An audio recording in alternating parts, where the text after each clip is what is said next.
میرے سامنے اس وقت یہ ایک رگ ہے اور یہ رگ جو ہے یہ واش روم میں جو ہم ٹوائلٹس میں اپنے یوز کرتے ہیں میٹس، یہ ان کے لیے استعمال ہوتی ہے.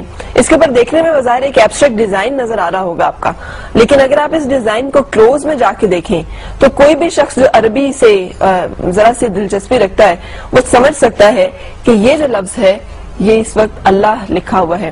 جس طرح یہ بھی کیمرہ کلوز کر رہا ہے آپ کو شاید اس کے ساری جو لفظ ہیں، ساری جو اس کے حرف ہیں وہ سمجھ میں آ رہے ہوں. میں اس کو اٹھا کر بھی آپ کو دکھا دیتی ہوں. اس کو اس طرح سے دیکھ پانا کیمرے کی آنکھ سے ممکن ہے یا نہیں مجھے نہیں معلوم. آپ دیکھ پا رہے ہیں اس طرح جیسے میں دیکھ رہی ہوں یا نہیں؟ یہ دیکھیں کلیئر آپ کے سامنے اللہ لکھا ہوا ہے اور یہ ایک واش روم میں بچھایا جانے والا میٹ ہے. اگر آپ اسے لانگ میں بھی دکھائیں جس پر لگتا یہ ہے بظاہر کہ یہ ایک ایبسٹریکٹ اس کے اوپر ڈیزائن بنا ہوا ہے اور یہ یقینی طور پر اتفاقاً یا حادثاتاً تو ہو نہیں سکتا. یہ ایک باقاعدہ پلان ایفرٹ ہے جس کے نتیجے میں اس طرح کی توہین کرائی جاتی ہے. مارکیٹ میں اویلیبل ہے. اسی طرح سے کسی نے دیکھ کر خریدا ہے ایک نظر دیکھنے میں کہ بڑا ہی اچھا ڈیزائن اور بڑا ہی مزیدار سا لگ رہا ہے اور جب اس کے اوپر ذرا سا غور کیا گیا تو پتا چلا کہ یہ لفظ اللہ ہے جو ہمارے پاؤں میں اور واش روم میں بچھایا جا رہا ہے. سو یہ صورتحال ہے ان تمام ایفرٹس کی اور ان تمام کاوشوں کی جو ان لوگوں اور ان مذاہب کی طرف سے آتی ہیں جنہیں ہم کہتے ہیں بڑے معتدل مزاج ہیں اور اگر کوئی تشدد پسند ہے تو وہ صرف مسلمان ہے. یہ ایک کپڑا ہے. یہ کپڑا خواتین کے لباس بنانے میں استعمال ہوتا ہے. اگر کیمرہ اسے بھی کلوز کرے تو اس پر بھی اس جگہ پر یہ الحمدللہ رب العالمین بہت کلیئرلی پڑھا جا رہا ہے. مطلب یہ سامنے نظر آ رہا ہے کہ یہ انہوں نے اس کے ساتھ جس طرح کے مغلظات اس پورے فیبرک کے اوپر پرنٹڈ ہیں اگر اس کو میں آپ کو دکھا سکوں. یہ ایک عورت اور مرد کی تصویر ساتھ ہی انہوں نے بنائی ہوئی ہے جو کہ ایک عجیب و غریب صورتحال اور نمونہ پیش کر رہی ہے. اس کے بعد اس کے بالکل نیچے یہ لفظ اللہ پرنٹ ہوا ہے.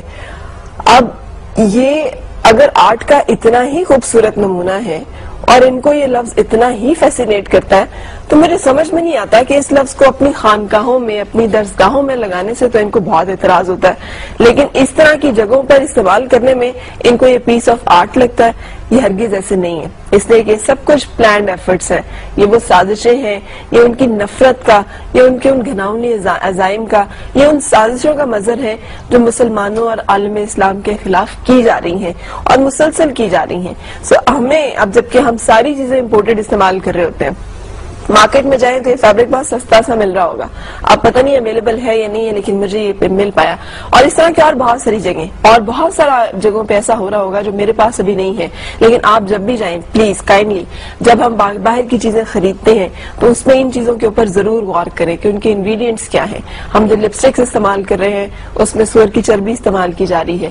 ہم جو یہ فیبرک استعمال کر رہے ہیں اس کے اوپر پرنٹ کے اوپر اور ایبسٹریکٹ فارم کے اوپر کیا چیزیں ہیں جو کہ پرنٹ کر کے بھیجی گئی ہیں.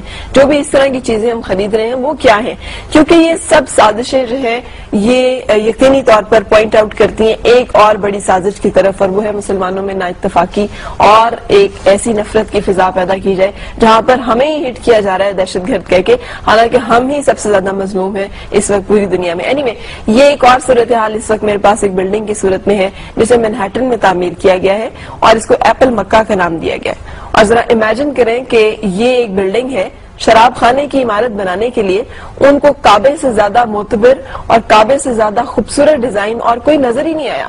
کوئی اور ڈیزائن ان کی نگاہوں میں جچا ہی نہیں کہ وہ اس کو شراب خانہ بنا سکیں.